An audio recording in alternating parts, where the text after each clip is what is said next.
Merci de suivre Mer TV, la télé du Congrès du Salon des maires. Nous sommes précisément sur le Salon des maires.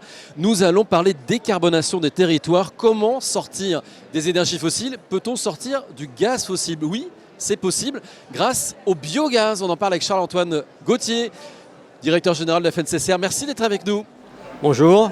On peut donc sortir du gaz fossile grâce au biogaz. Mais est-ce que ça va prendre du temps?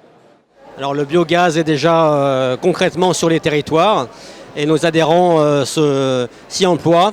Le biogaz, il y a un travail qui s'effectue beaucoup avec le milieu agricole et donc nos adhérents collectivités font des partenariats justement pour mettre en lumière cette ressource non fossile qui existe sur les territoires et qui a deux aspects.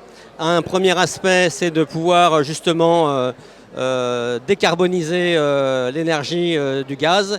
Et le deuxième aspect, c'est la mobilité décarbonée pour aller sur le bio-GNV, gaz naturel véhicule, qui permettent de décarboner justement la mobilité au gaz.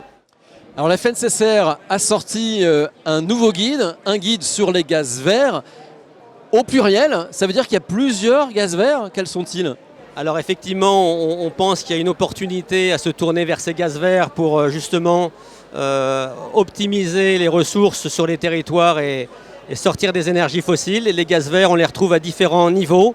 Il y a la pyrogazéification, il y a la gazéification hydrothermale et puis il y a également l'hydrogène qui vient de plus en plus s'incorporer dans le gaz, si vous voulez, pour justement être diffusé et distribué dans les réseaux de distribution gaziers.